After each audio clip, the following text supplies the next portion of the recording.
Cuando la orina salió por su boca, supimos que no le quedaban más de 3 días de vida. Aún respiraba, pero el olor ya no era humano. Era como si el agua del río se estuviera pudriendo dentro de él. El niño estaba callado, demasiado callado para ser el hijo del rey. Decían que nunca había llorado, ni siquiera cuando era bebé. Su cuerpo era delgado, blanco y flaco.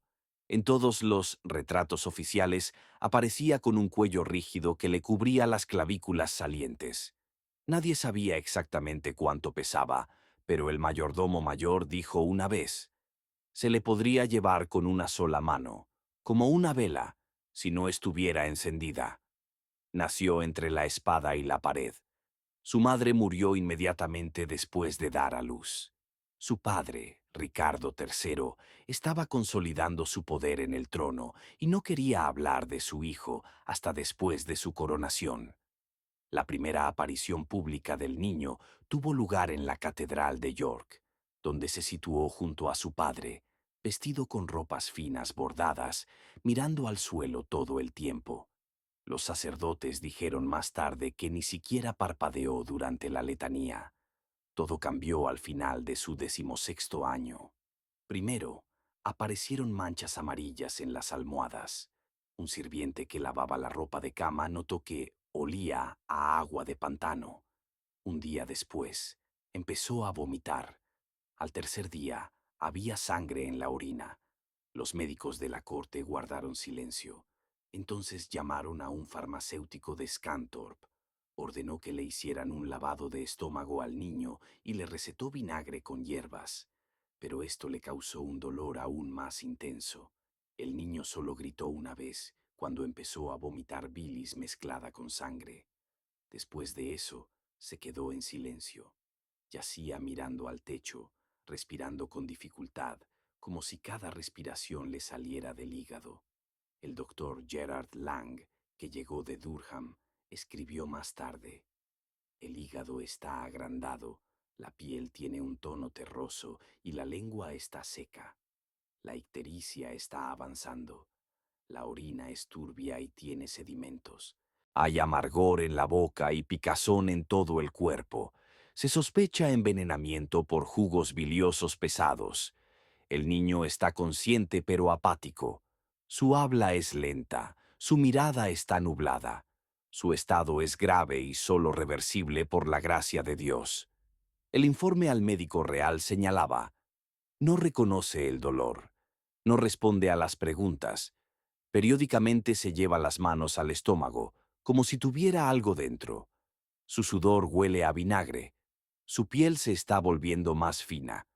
Se le ven las venas, como las de un muerto. Por orden de su padre se aislaron las habitaciones. Solo se permitió el acceso a un médico, 3 sirvientes y un confesor. Se les prohibió encender más de 2 velas para no generar calor. La habitación se cubrió con telas pesadas. Uno de los guardias afirmó más tarde: no lo vigilábamos. La sellamos para que no saliera nada de dentro. Los sirvientes comenzaron a enfermar. Uno se quedó ciego. Otro desarrolló abscesos en la ingle. El tercero se negó a comer y permaneció en silencio en la cama, donde murió. Los 3 fueron sacados por la noche, sin ceremonia. Los documentos relativos a sus muertes desaparecieron. Solo una carta privada dice: no murieron rápidamente, pero ya no hablaban. Tenían los labios oscuros. Uno de ellos susurró el nombre del niño, aunque todavía estaba vivo. El joven príncipe dejó de levantarse. Yacía allí, sin responder ni siquiera al tacto. Su piel se oscureció. El blanco de sus ojos se volvió gris, como cubierto de cenizas. Le apareció una hinchazón en la ingle. Un líquido turbio comenzó a supurar por el ano. Luego empezó a vomitar, y olía a grasa. Uno de los médicos lo describió como vómitos biliosos con elementos de descomposición. El hígado está fallando. Los órganos internos están empezando a derretirse. Su padre, Ricardo III, ya estaba en negociaciones paralelas con Francia en ese momento. La enfermedad de su hijo amenazaba la línea de sucesión. Un consejo de 3 lores sugirió preparar un segundo pretendiente en caso de muerte. Ricardo se negó. Ordenó que se cerraran los archivos que contuvieran cualquier mención a la salud de su hijo. Amenazó con el exilio a quienes difundieran rumores, pero los rumores se filtraron. Los cortesanos comenzaron a evitar los pasillos que conducían al dormitorio del joven príncipe. Las velas de esos pisos casi nunca se encendían. Una vez, cuando un sirviente olvidó cerrar las puertas, el viento llevó el olor hasta el balcón del comedor real. Uno de los distinguidos invitados dijo: «Eso no es un hombre, es un pantano cosido a un cuerpo». Las sangrías no sirvieron de nada.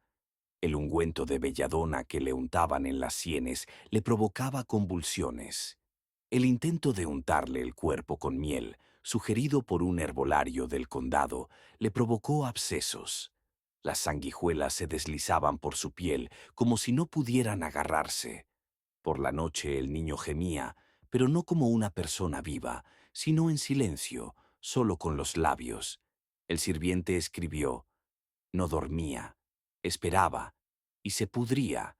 Oíamos algo chapotear dentro de él cuando respiraba. La habitación era como un sótano húmedo. Todo estaba mohoso. Al 16º día comenzó la hemorragia interna. Su rostro se volvió azul. Le salía pus oscuro por la nariz y los oídos. Se le hinchó la ingle y se le oscureció la piel. Su confesor dijo que el niño intentaba decir: «Dios ya me está mirando». Los sirvientes se negaron a entrar. Solo quedó uno, un sirviente de 60 años llamado Thomas. Más tarde escribió: «Le cogí la mano, pero sus dedos ya eran como pergamino. Cuando murió, una ola recorrió la habitación. No era aire, sino hedor. Era como si una bolsa de intestinos se hubiera reventado dentro de él». Tras su muerte, no pudieron levantar el cuerpo, ya que la piel se desprendía. La camilla se rompió. Uno de los embalsamadores perdió el conocimiento. Otro murió más tarde de septicemia.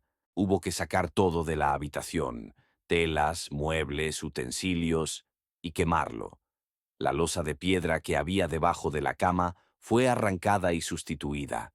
El suelo se inundó con vinagre. Nadie volvió a vivir allí. El funeral se celebró en secreto. No hubo despedida pública. El ataúd fue sellado. No se erigió ninguna lápida. La capilla donde se encontraba la tumba fue posteriormente desmantelada.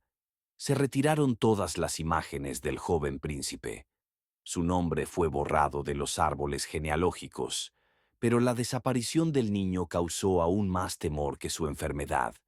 Tras su muerte, la corte permaneció en silencio durante 3 días, como si algo pesado flotara en el aire y se negara a desaparecer. Se canceló el repique de las campanas. Los servicios religiosos se celebraron sin coro. Incluso la cocina preparaba comidas sin carne, por orden del rey. Pero nadie hablaba de su dolor, ni abiertamente ni en susurros. La muerte del heredero no se anunció oficialmente. Ni siquiera el propio Ricardo firmó un solo decreto relacionado con la pérdida. Su rostro no cambió en los primeros días.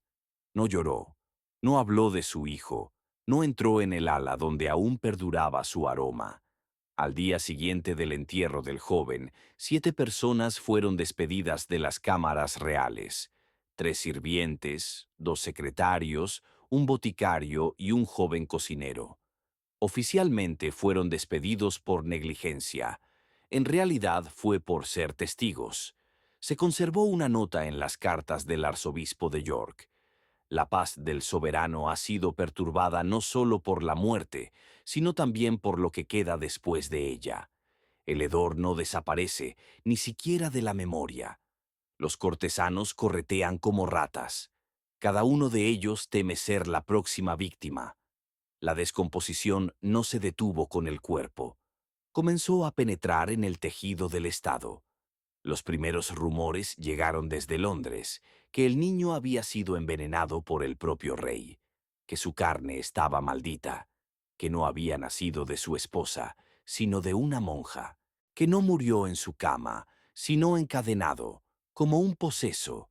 A finales de agosto, el obispo de Rochester dijo sin rodeos en su sermón: «El que da frutos sin bendición, cosechará podredumbre». 2 días después fue arrestado. Ricardo no respondió a las acusaciones, pero tampoco se quedó callado. Comenzó a cambiar la composición de su consejo. Los antiguos consejeros que habían estado presentes en el bautismo de su hijo fueron destituidos. Fueron sustituidos por los hijos menores de los varones del norte. 2 de ellos apenas sabían leer y escribir, y uno se había casado recientemente con la prima del favorito del rey. Esto provocó el descontento de la nobleza. Estaba claro que el rey ya no confiaba en aquellos que recordaban cómo había sido su hijo cuando estaba vivo. En los monasterios comenzaron las confesiones anónimas. Jóvenes monjes confesaban su participación en el nacimiento de un niño sin alma. Algunos decían haber oído la voz del niño en sus sueños. Uno de ellos se apuñaló en el altar con un cuchillo de comunión. Escribió en la pared: «No está muerto, está dentro, dentro del hígado, dentro de la sangre». Una carta con esta descripción llegó al canciller, pero fue destruida. A pesar de todos los intentos de aislamiento, el cuerpo del niño no fue tratado adecuadamente. El embalsamamiento se llevó a cabo con prisas. Las sustancias enumeradas en el informe, vinagre, miel, sal, enebro, eran insuficientes. 8 días después del entierro, comenzó a emanar un olor de la cripta. Los guardias de noche se quejaban de dolores de cabeza y golpes desde dentro del suelo de piedra. Uno de los soldados declaró más tarde en confesión: «Vi la tierra respirar bajo la losa, parecía moverse como la piel de un moribundo». Los médicos que participaron en el tratamiento del joven príncipe comenzaron a morir uno tras otro. El primero murió de obstrucción intestinal. El segundo mostró signos de gangrena en los órganos internos. El tercero desapareció en el camino. El doctor Lang, que sobrevivió, ingresó en un monasterio y se negó a hablar. Solo se encontró una frase en su diario, repetida 12 veces: «Vi bilis goteando del cielo». Pero lo peor de todo fue que comenzaron a desaparecer niños. Primero en York, luego en Lincoln, después en Cambridgeshire. Todos tenían aproximadamente la misma edad que el príncipe fallecido. Todos eran delgados y tenían los mismos rasgos faciales descritos en la juventud del heredero. Uno de los niños supervivientes dijo que por la noche, su hermano que no estaba allí se le aparecía y le pedía que bebiera agua de un recipiente de oro. Lo encontraron con espuma amarilla en la boca. Ricardo, que aún no había anunciado públicamente la muerte de su hijo, comenzó a desplegar tropas en las fronteras. El pretexto oficial era el malestar por parte de Francia, pero los que le rodeaban decían que temía que alguien viniera a por su hijo, que encontraran el cuerpo, que alguien abriera la tumba y mostrara al mundo lo que había dentro. ¿O a quién? Un informe privado dirigido al canciller dice: «El soberano exige que no se toque el sarcófago, bajo ninguna circunstancia, aunque el olor llegue a la iglesia, aunque las ratas vuelvan a arrastrarse por los pasillos». Uno de los guardias nocturnos, un antiguo soldado de Sunderland, relató más tarde: «Vi a un niño caminando en el calabozo, solo, en camisa, descalzo. Me miró directamente, pero no se movió. Se quedó allí de pie, y entonces se percibió un olor, agudo, como el de unas entrañas atravesadas por una lanza. Entonces me di cuenta de que no podía estar vivo, pero tampoco estaba muerto». En otoño la tensión se había vuelto insoportable. La Iglesia comenzó a exigir el reconocimiento oficial de las muertes. Los rumores de una maldición se extendieron por toda Europa. El embajador de Castilla se marchó sin dar explicaciones. La parte francesa exigió la confirmación de la pureza del linaje del trono. El oficial de protocolo de la corte escribió: El silencio se convirtió en veneno.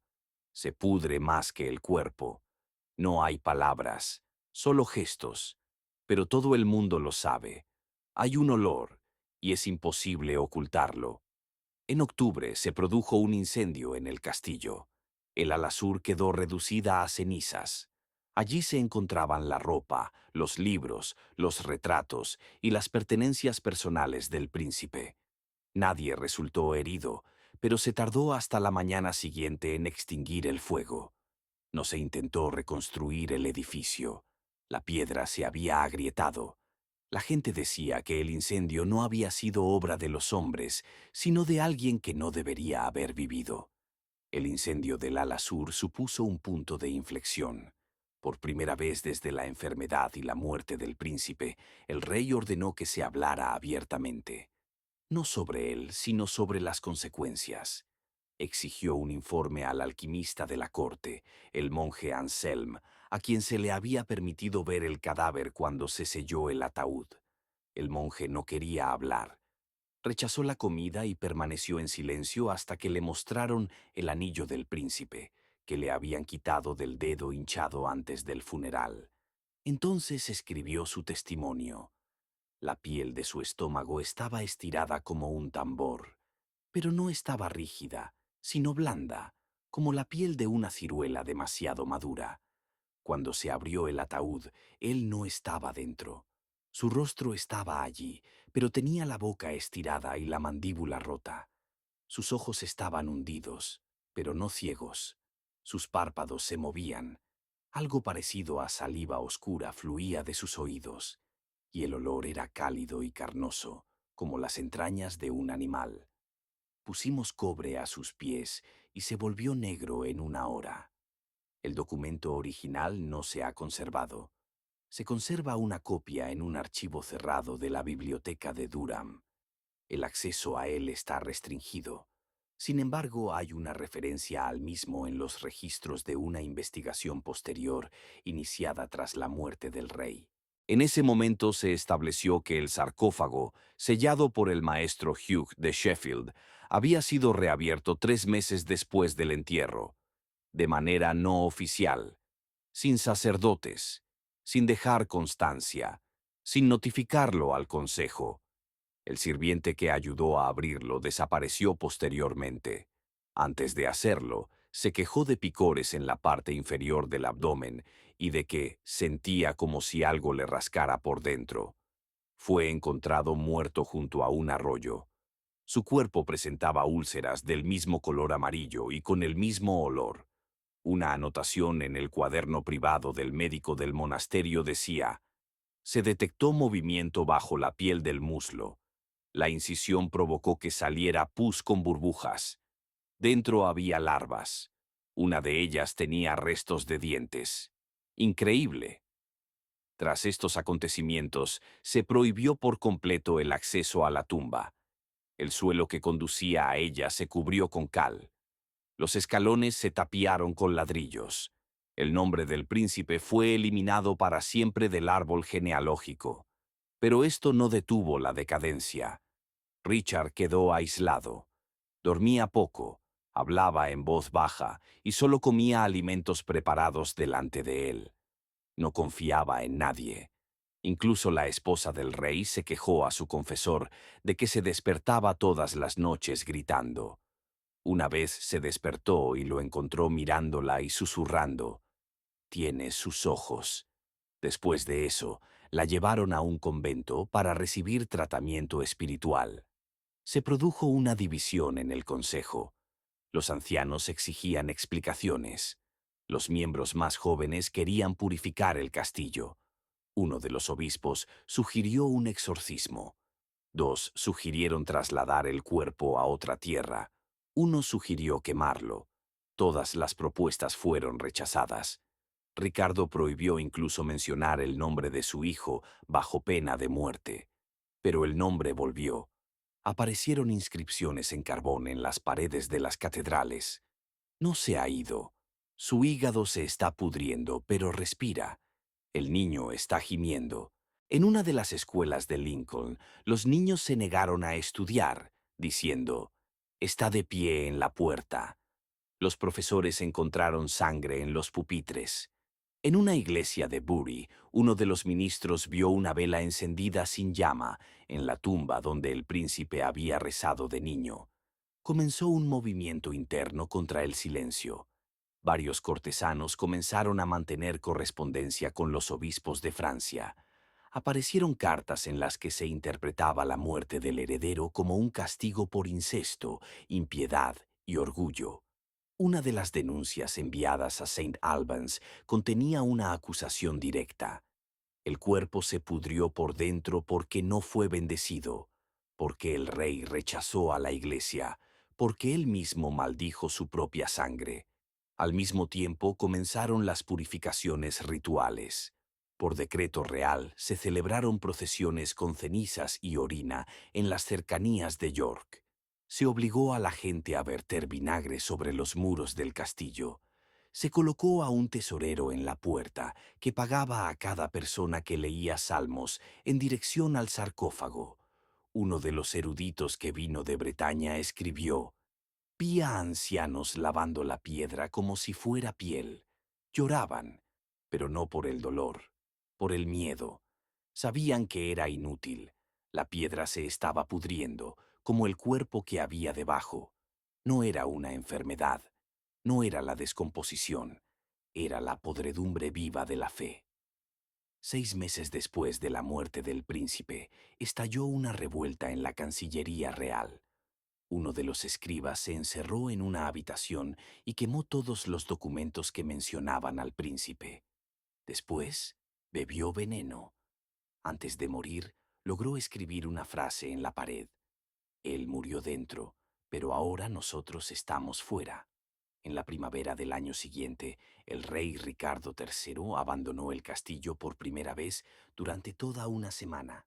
Se dirigió a Wells, aparentemente para negociar con el clero, pero en realidad para alejarse del hedor que seguía impregnando la residencia real. Según un informe de Lord Chalford, que custodiaba las cámaras interiores, 8 meses después de la muerte del príncipe, en el pasillo que conducía a la cripta sellada, apareció una humedad oscura en la pared que desprendía un olor agrio y grasiento. La piedra se agrietó. Reaparecieron las ratas. Varios soldados abandonaron sus puestos, quejándose de asfixia y dolores de cabeza. Uno de ellos escribió en el interior de su casco: sigue ahí abajo, y ha crecido. Ninguno de estos hechos quedó registrado oficialmente. La prohibición de mencionar al heredero siguió vigente. Pero dentro del consejo comenzó un movimiento secreto. Se discutió cambiar la línea de sucesión. Algunos sugirieron casar a Ricardo con una joven princesa de Escocia para tener un nuevo heredero.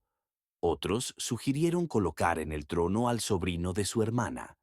El propio Ricardo respondió a todas las propuestas de la misma manera.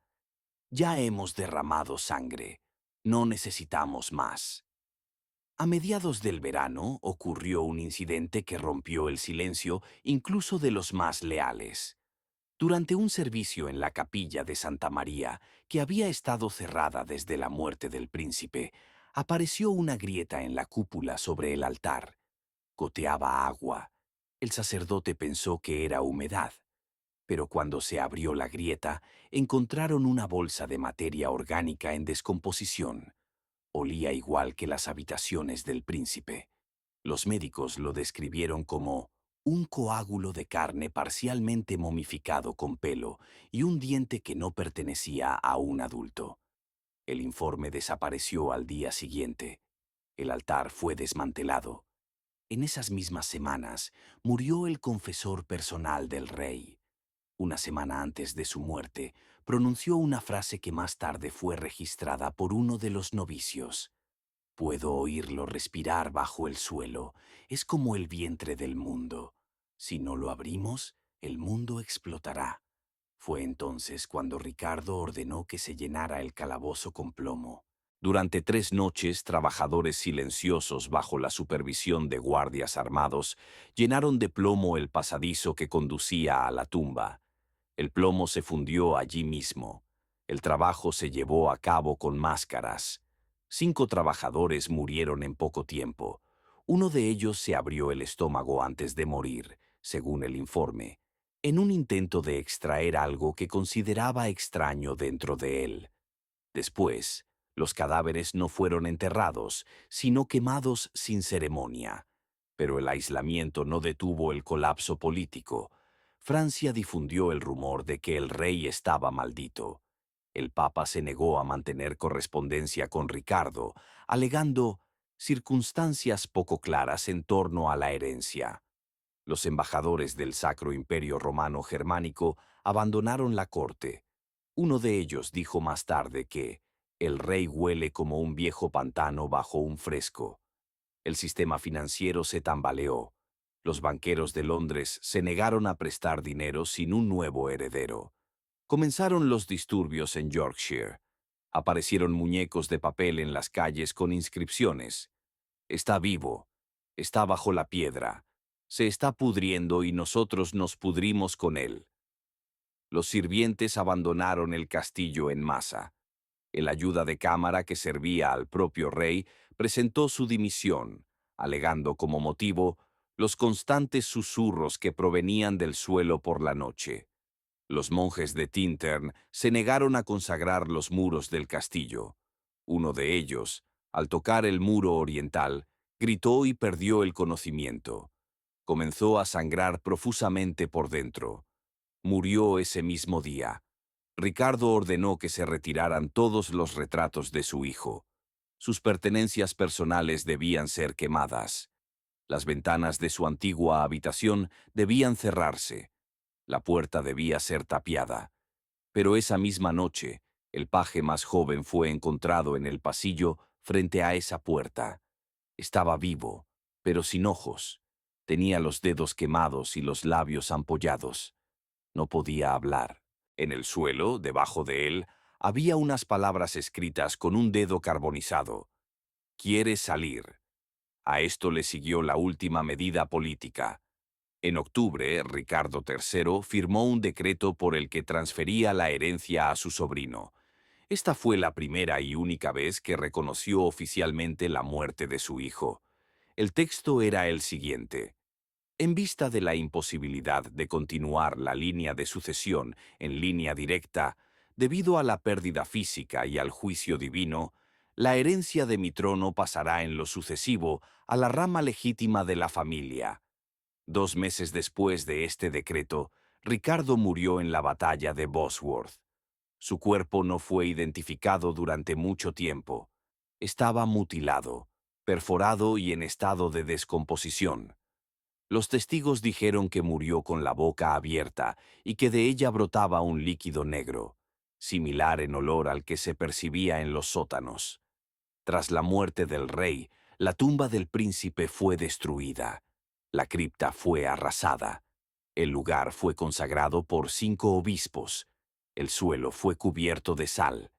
Pero en algunos documentos de principios del siglo siguiente comenzaron a aparecer de nuevo registros. Uno de ellos, realizado en el monasterio de San Kevin, dice lo siguiente.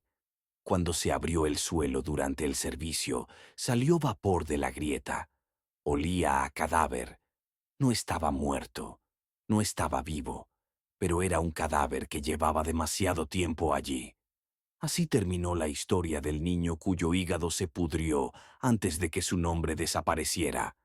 Murió por dentro, pero todo el mundo comenzó a pudrirse por fuera.